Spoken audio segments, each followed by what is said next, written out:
Şimdi anlamıyorum. Söylenmemiş, bugüne kadar söylenmemiş şeyleri anlatıyorum. Biz bunları hiç duymadık, nereden uyduruyorsun diyorlar. Söylenmişleri anlatıyorum, sen eskileri tekrar ediyorsun diyorlar. Ne yapayım? Ya bugüne kadar söylenmemiş bir şeyler söyleyeceğim. Araştırıyorum, inceliyorum. Yöneliyorum vesaire. Bir şeyler buluyorum, çıkartıyorum, anlıyorum, anlatıyorum. Yok, hayır. Bunları biz daha evvel hiç kimseden duymadık, hiçbir yerde anlatılmamış. Nereden çıkartıyorsun? Ey Allah'ım yarabbim. Ya bu insanlara nasıl yaranacağım? Anlamıyorum. Yaranmak gibi bir derdim de yok. Kimseden bir şey istediğim de yok.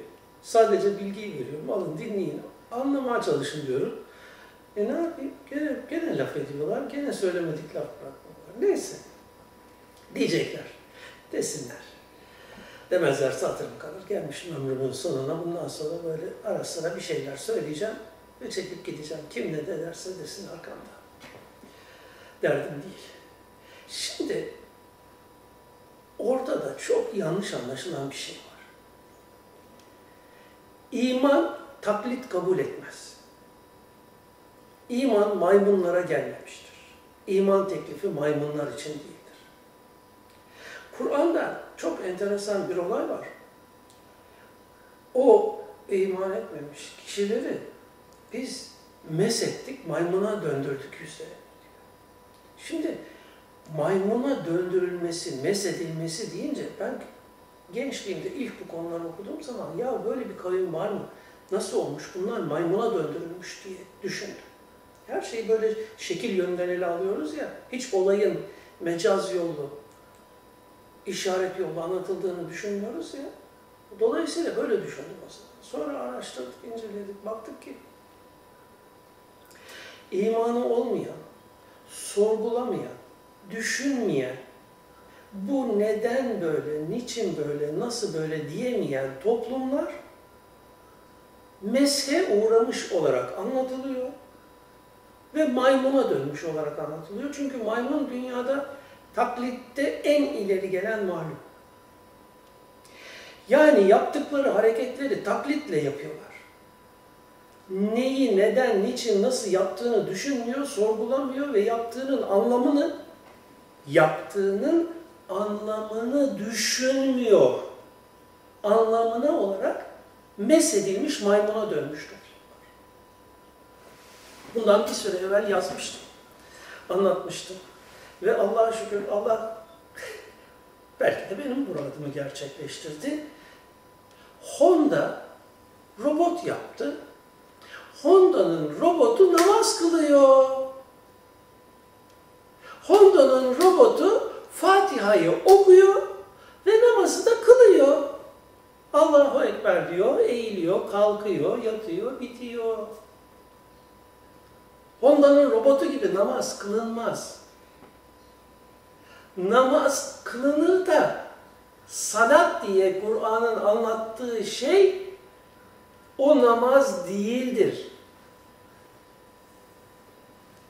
Kur'an'da فَوَيْلٌ لِلْمُصَلِّينَ الَّذ۪ينَ هُمْ عَنْ صَلَاتِهِمْ سَاهُونَ Onlar namazlarının hakikatinden, namazlarında yaşamaları gereken şeyi yaşamaktan gafildirler. Dolayısıyla onların namazları yoktur diyor. Efendim şimdi falanca zat geçmişte şöyle büyük zatmış ve gecede 400 rekat namaz kılarmış. Fetebarekallahu ahsenül hâlikîn. Ne diyeyim efendim? Şimdi Honda'nın robotunu kurdum. Dakikada bir ayakta Fatiha'yı okudu, yanında biraz da zamm-ı sure okudu, 50 bir sure okudu. Ondan sonra rükûa gitti, tesbih yaptı, kalktı, bekledi. Ondan sonra secdeye gitti, secdede biraz kaldı, geldi falan. Hadi diyelim ki bütün bunları bir dakikaya sığdırdı. Toplam 400 rekat, 400 dakika yapar. Bu 400 dakika 6,5-7 saat yapar. Şimdi siz düşünün ki Durdunuz seccadenin başına, 400 defa yatıp kalkıyorsunuz. Tak tak tak tak tak tak yattım kalktım. Resulullah sallallahu aleyhi ve sellem mescitte namaz kılan birini görüyor. Adam secdeye yatıyor, Allahu Ekber diyor, kalkıyor, yatıyor. Resulullah diyor ki sen secde etmedin diyor. Böyle tavuk yem dur. Secde olmaz. Secdeye yatacaksın, tesbih edeceksin, ettiğin tesbihin manasını düşüneceksin. Kalkıp oturacaksın. Hadi gelin şu namazı bir düşünelim.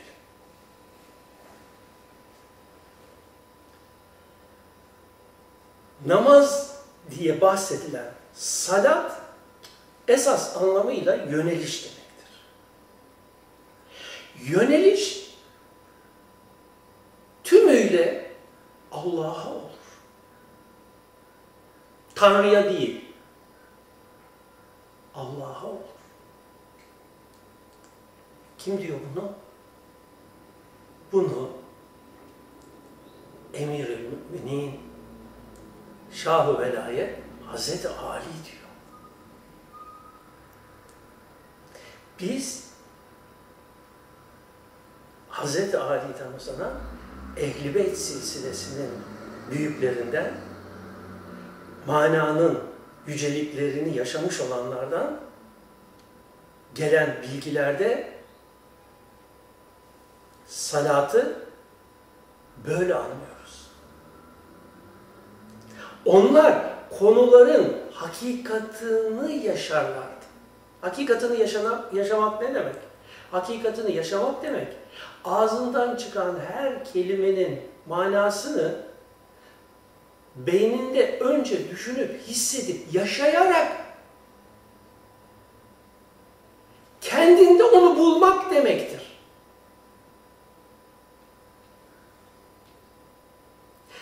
Namaza durduğu zaman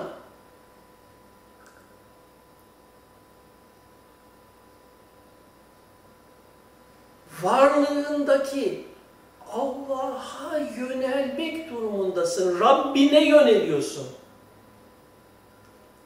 Eğer Rabbine yönelişin olmadıysa namaza girmedin. Namaza girerken, o besmeleyi çekerken, ismi Allah olan Rahman ve Rahim, benim beynimin, varlığımın hakikatıdır. Benim derunumdadır. Dolayısıyla ben onu hissetmek, onu yaşamak için şu anda bu haldeyim, bu işlevdeyim demektir. Elhamdülillahi Rabbil Alemin derken alemlerin Rabbı olan Allah kendi kendini hakkıyla bilip değerlendirebilir demektir. Allah'ın hamdı demek. Allah'ın varlığını ancak kendisinin değerlendirebileceğini itiraf etmek demektir. Çünkü Allah varlığı dışında gayrı varlık olmadığı için bir başkasının zaten onu değerlendirmesi mümkün değildir. Dolayısıyladır ki hamd tamamen Allah'a ait olan bir olaydır. Bunu bütün varlıklarda olarak hissetmek lazım. Çünkü alemlerin Rabbinden söz ediyoruz. Bütün alemlerin Rabbı nedir? Allah ismiyle işaret edilenin isimleri olarak anlatılan işlevler, özellikler. İsimden amaç o ismin karşılığı olan müsemmadır, yani manadır. O isimle hangi mana, yani hangi özellik, hangi işlev anlatılıyor? İşte bütün bu isimler, Allah isimleri, rububiyet mertebesi denen mertebenin orijini ve hakikatıdır. O isimlerin özelliklerinden her şey meydana geliyor, alemler meydana geliyor ve alemlerde var olan her şey meydana geliyor. Elhamdülillahi Rabbil Alemin derken, bütün alemlerin senin Rabbin olan, Rabbinde olan özelliklerle meydana geldiğini hissedip, müşahede edip yaşamak demektir. Bunun değişik hallerini yaşamak demektir. Rabbül Aleminden sana akanı hissedebilmen için. Er-Rahman, Er-Rahim. Rahman oluşu, bütün bu isimlerle işaret edilen özelliklerin potansiyeli olmasına işaret eder Rahman. Dolayısıyla kainat veya derunundaki bütün alemlerdeki açığa çıkan tüm özelliklerin potansiyelidir Rahman. Rahman derken bütün alemlerde açığa çıkan özellikleri seyredebildiğin kadar seyredeceksin. Er-Rahim, Rahm'dan gelir. Üretir, oluşturur, açığa çıkartır. Varlıktaki her şeyin potansiyelden fiile, aktive oluşa dönüşünün kaynağı rahimiyettir. Dolayısıyla her şeyin Rahim isminden meydana geldiğini müşahede etmek, alemler Allah'ın rahmetinden meydana gelmiştir sözünün anlamının da hissedilmesi.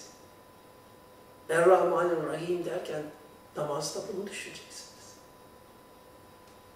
Maliki Yevmiddin veya Meliki Yevmiddin. Resulullah iki şekilde de okumuş bunu. Hem Maliki Yevmiddin, yani din, yani varlıkta geçerli sistem ve düzenin, ki bu her an böyle. Dolayısıyla Maliki Yevmiddin, din günü, Allah sistem ve düzeninin, sünnetullah'ın geçerli olduğu her an demektir.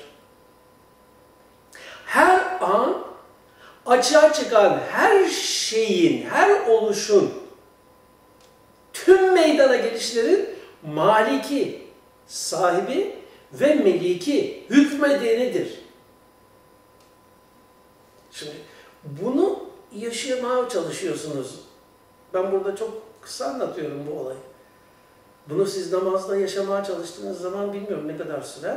Sonra geldik, İyyâke na'budu ve İyyâke nestaîn. Şimdi bundan bir süre evvel yaptığım bir sohbette beyni anlatırken beyindeki bilgilerin proses edilmesi sonucu beyinde belirli bir farkındalık, anlayış açığa çıktığından söz etmiştim. Beyindeki bu farkındalık ve açığa çıkışı ve prosesi meydana getiren beynin devronundaki, hakikatindeki Rabbani özellikler dedi.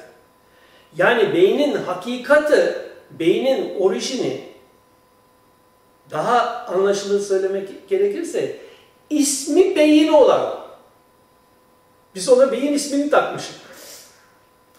Beyin ismini taktığımız yapının orijini, hakikati, Rabbin esmasıdır. Dolayısıyla Rabbin esması gelen bilgiler istikametinde yaratarak sendeki yeni oluşu oluşturuyor her an. Her an yeni bir şanda olarak.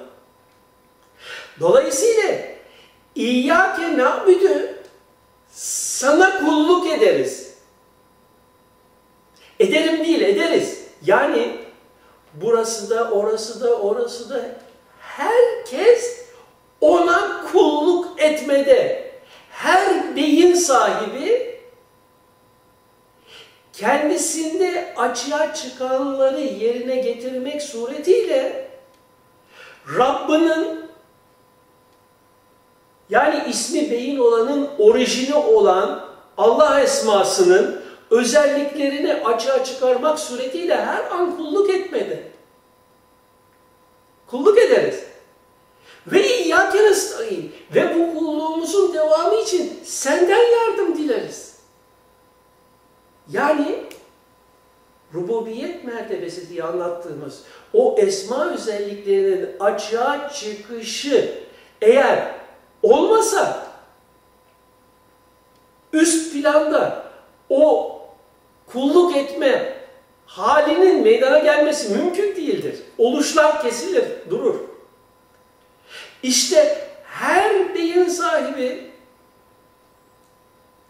kendi hakikatini meydana getiren o esma özelliklerinin kulluğu halindedir ve bunun devamı için de gene Rabb'in esmasının açığa çıkışının devamına muhtaçtır.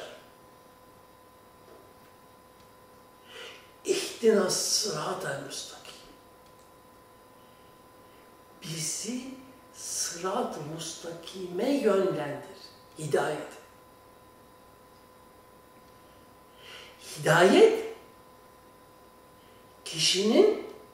kişide açığa çıkan bilginin kendi hakikati olan rububiyet hakikatini tanıyıp bilmesi ve onu değerlendirmeye başlaması demektir. Bizi hidayete yönlendir. Ki sırat-ı müstakim budur. Sırat-ı müstakim hidayet üzere olmaktır. Hidayet üzere olmak, kişinin hakikati olan Rabbine yönelişi ve hakikati olan Rabbinin varlığının deronunda hissetmesi ve Rabbinin varlığı önünde kendi varlığının yokluğunu, hiçliğini fark ederek var olan yalnızca sensin diyebilmesidir. Ki var olan yalnızca sensin diyebilmenin fiili ifadesi de secdedir işte. Onun için secde gelir arkasında kıyamdaki bu okumanın. Şimdi Fatiha'yı böyle okuyoruz. İyyâke na'budu ve iyyâke nestaîn dedik. İhdinas sıratel müstakim dedik. Sıratel lezîne en'amte aleyhim dediğimiz zaman işte bu gerçeği, bu hakikati yaşamış ve bu hakikati dillendirmiş Resulullah Aleyhisselam,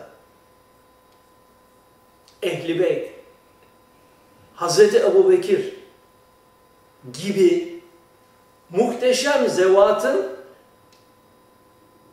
hissedip yaşadığı ve kendilerinde açığa çıkan Allah'ın inamı olan, yani varlığındaki Rabbinin kendinde açığa çıkarttığı bir nimet olan bu hakikati yaşamayı diliyoruz. Gayril mağdubi aleyhim. Gazabına uğramış,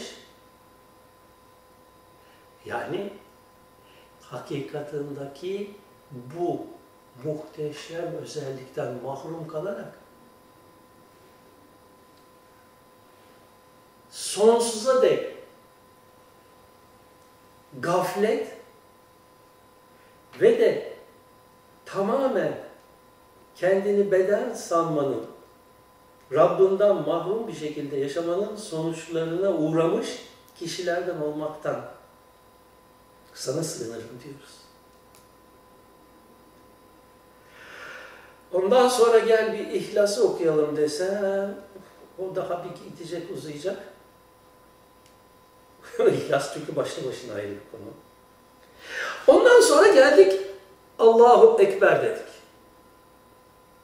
Bütün bunları anlattıktan sonra Allahu Ekber dediğimiz zaman o Allahu Ekber'in anlamı, Allahu Ekber diyorsun, onun anlamı bütün bu okuduklarımın ötesinde bu açığa çıkış özellikleri ve esma özellikleriyle anlamaya çalıştığım, hissettiğim Rabbimin esasen sonsuz yüceliği, azameti ve diğer ne bilirsen onlar ötesinde bütün alemlerden gani, herhangi bir suret veya manayla kayda girmeyen,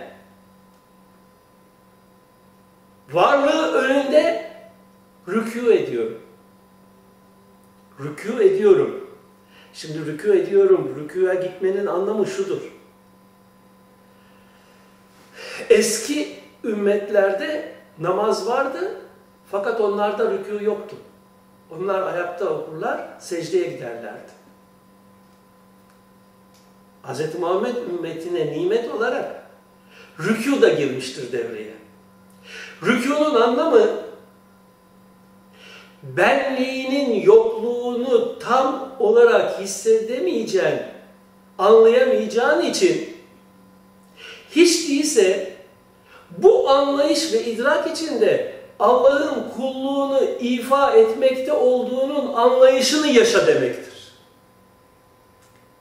Esasında daha önceki toplumlarda onlara sunulan, bahşedilen namaz nimetinde hakikati hisset, yaşa ve yok ol. Yokluğunu hisset hükmü vardı. Fakat Muhammed ümmetine rahmet olarak namaza rükû girdi. Namaza rükûnun girmesi, sen bütün bunları anlayıp hissediyorsun, yaşıyorsun diyelim. Fakat benliğin mutlak olarak ortadan kalkmıyor. Hala sen kendini bir yerde açığa çıkmış bir varlık olarak Hakk'ın esmasının açığa çıkışının meydana getirdiği bir varlık olarak hissetme halindesin ya. İşte o halle dahi gene de kulluğun geçerlidir. Anlamına olarak sana rükû bahşedilmiş.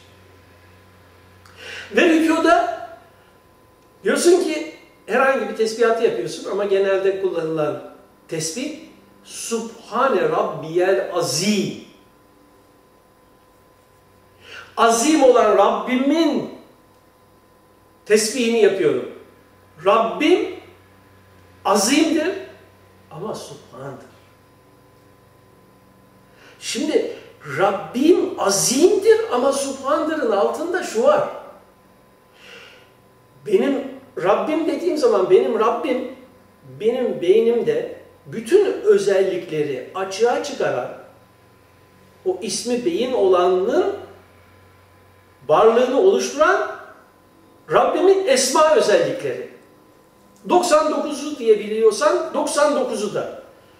1001'i diyebiliyorsan 1001'i de. Yani bütün Rabbinin esma özellikleri senin ismi beyin olan yapının derununda mevcut.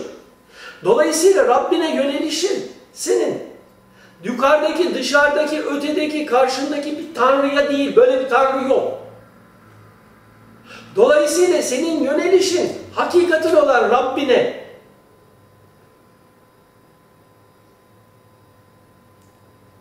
Niye mümine secde etmezsin ki o müminde Rabbin var gibi açıklamalar hep senin benzerin, misalin olan bütün beyinlerin hakikati olan rububiyet mertebesidir. Dolayısıyla bu rububiyet mertebesinin sonsuz esma özelliklerini dile getirme, yaşama anlamında Subhane Rabbiyel Azim diyorsun ama başındaki o Subhan'la da bütün bunlar onun özellikleridir, ondan açığa çıkmaktadır, o meydana getirmektedir ama bütün bunlarla kayıtlanmaktan, bütün bunlarla sınırlanmaktan, bütün bunlarla bu kadardır diye anlaşılmaktan da münezzehtir diyorsun. Orada da sonsuzluğa kapı açıyorsun. O sonsuzluğa kapıyı önce açıyorsun, sonra da Rabbinin azametini dillendiriyorsun rükûda. Rükûda bunları düşünüyorsun. Bunları düşünmüyorsan rükûn yok. Honda'nın robotunun rükûsu oluyor senin yaptığın şey. Sonra namaz kıldığını mı zannediyorsun? İstersen 5 defa değil, günde 50 defa yap. 5000 defa yap. O robotu ben programladığım zaman 4 saat değil, 400 rekat değil, 4000 rekat takılıyor. Yaşadığı, bunların söylediklerinin anlamını duymuyorsun. Farkında değilsin. Ondan sonra bunu dillendirerek rükûdan kalkarken Semi-Allahu limen hamide. Semi Allah. Allah Semi olması hasebiyle, yani varlığındaki Semi isminin manası ile ismi beyin olanın derunundaki Rabbin senin bu tesbihinin, bu anlayış, hissedişinin farkındadır. Değerlendirmesini yapmaktadır. Semiyallahu limen hamide, hamd edenin hamdını duymuştur diye anlatılan olay. Ve o zaman işte secdeden rükûdan kalktığın zaman dik duruyorsun ve diyorsun ki lekel hamdu kema yenbeği li celali veçhike ve li azim sultan. Hamd tümüyle sana aittir. Yani proses alanında ne olup biterse bitsin, bunu değerlendirmek ancak bu proses alanının, beyindeki proses alanının orijini olan, derunu olan isimlerle işaret edilen özellikler alanına aittir. O alan bütün bunlarda olup bitenleri her an değerlendirerek bir sonrasını yaratmaktadır. Kema yenbeği li celali veçhike. Veçhinin celalini, azametini, açığa çıkış şiddetini ve kemalini her an veçhinin açığa çıkış kemalini ve celalini hiçbir şekilde bu proses alanında benim değerlendirmem mümkün değildir. Çünkü sınırlı bir alanda yaşıyorum. Farkındalığım sınırlılık alanında. Derunumdaki o rububiyetin sınırsızlığını hakkıyla değerlendirmem mümkün değildir. Ve saltanatının azametini de hiçbir şekilde düşünebilmem mümkün değildir. Dediğin, deyince de Allahu Ekber demekten başka şansın yok. Secdeye kapandı. Secdeye kapandığın zaman Allah'ım senin indinde benim varlığım hiçbir zaman yok. Ben senin içinde senin esmanın açığa çıkışının aldığı bir isimden ibaret. Bu ismin müsemması bütünüyle senin esma özelliklerin, esma varlığı. Dolayısıyla var olan yalnızca sensin. Ben hiçbir zaman, ben diye bir şey yok. Sen varsın. En âlâ ve mükemmel olan sen varsın. Ben diye bir şey yok. Çünkü beyin oluşurken ta geçmişlerden gelen bir bilgi kırıntısı olarak, bir bilgi olarak beyne ben bilgisi girmiş, ben virüsü girmiş. Bu ben virüsü girdiği bilgisayardaki bütün dosyalara uzantısını koymuş ve dolayısıyla da beyinde benim böbreğim, benim karaciğerim, benim akciğerim, benim kalbim, benim ayağım, benim elim, benim kızım, benim oğlum kavramları oluşmuş. Niye? Hani anlattık ya, insular kortekste beyin oluşurken bütün organların özellikleri beyinde yerleşir. Dolayısıyla da beyin kendini bu varlık, bu beden gibi hisseder diye işte o çocuğu doğurmak için hamile kaldığı zaman kadın çocuk kendi içinde oluştuğu için beyne o çocuğun bilgisi de kendisinin bir organıymış gibi gidip yerleşiyor. Karaciğerim diye düşündüğü gibi oğlum, kızım diye de düşünmeye başlıyor. Çünkü o 9 ay kendi içinde yerleşiyor ve o bilgi devamlı beyne yerleşiyor. Ha karaciğerim demiş, ha kızım demiş. Ama çocuk çıkmış, dışarı gitmiş, bir yerlere gitmiş. Olsun, fark etmiyor. O beyinde hala o kızım, oğlum bilgisi var. Nasıl tıpta fantom bilgi var? Adamın kolunu kesiyorlar, adam hala kolum var diye hissediyor, düşünüyor, rüyasını görüyor vesaire. Neyse, konu çok geniş, hangi birine gireceğim. Neyse, buralara dağılmayalım. Şimdi secdeyi anlatıyorduk. Secdeyi anlatırken nereye uğradık? İhtiyarlık konuları artık devam ettiremiyorum, takip edemiyorum ya, böyle oldu. Neyse, şimdi o secdede işte kendi yokluğunu hissediyorsun. Ve Rabbinin varlığını itiraf ediyorsun. Ben yokum, sadece sen varsın. Ondan sonra secdeden kalkıyorsun. Resulullah'ın okuduğu وَعْفَ عَنَّا وَعْفِرْ لَنَا وَاَرْحَمْنَا وَاهْدِنَا diyorsun. Acı bana. Sen çok merhametlisin. Rahmetinden, ihsanda bulun bana, o rahmetinle yarat bende hakikatıma yönelme idrakını. Rahmetin esası bu. Ve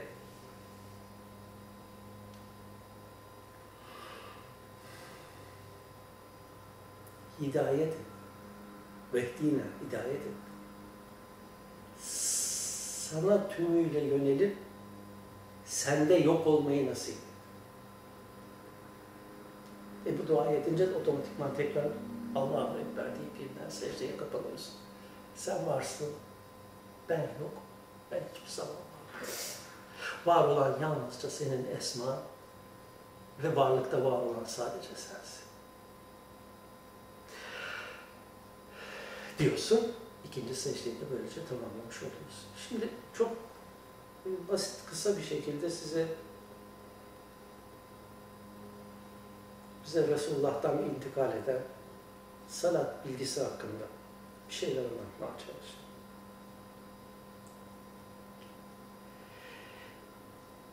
İşte bu yaşanılası ve yaşanması istenilen, günümüzde namaz kılmak diye geçiştirilen,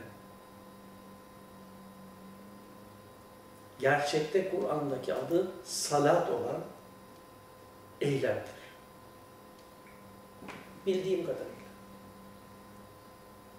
Esasen bunun daha derini var. Yani bunların daha yaşanası halleri var. Çünkü namaz diye çevriliyor. Salat, müminin miracıdır diyor. Miraç, Allah'a uruçtur. Dolayısıyla bu urucun yaşanması gerekir. Bu uruç yaşanmadığı zaman salat olmaz, kılınan namaz olur. Kılınan namazın da Honda'nın, robotunun kıldığı namazdan farkı yoktur. Çünkü tekrar eder gibi Fatiha vesaire tekrar edilmiştir. Tesbihler tekrar edilmiştir. Jimnastik yapar gibi hareketler yapılmıştır. Yaşanan bir olay yoktur. Halbuki salat tümüyle yaşanan bir olaydır. Onun içindir ki dinin direğidir denmiştir. Dinin direği ne demek? Yani Allah sistem ve düzeni içinde senin oluşan varlığın, senin kendi hakikatine ermen ve hakikatinin gereğini yaşamandır amaç. Eğer sen bu işin, bu hakikatini yaşayamıyorsan senin dinin yok diyor. Din, duyduğun cümleleri, kelimeleri, menkıbeleri, hikayeleri, bir takım hükümleri tekrar etmek demek değil.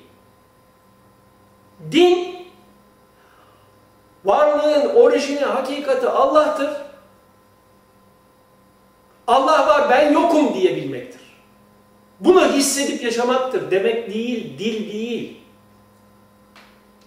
Bunun lafını öğrenenler tekrar ederek Kendilerini tatmin ediyorlar ama bunu yaşamadıkları için tümüyle bedenselliğe dönük, bedenin keyfi ve zevki için yaşıyorlar.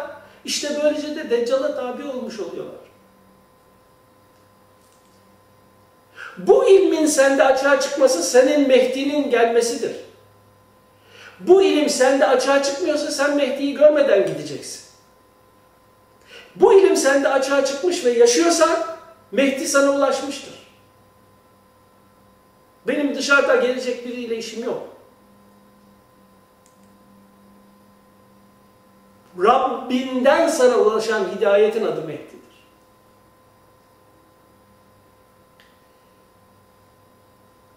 Şimdi bunun diğer bölümleri var daha. O orucu falan var.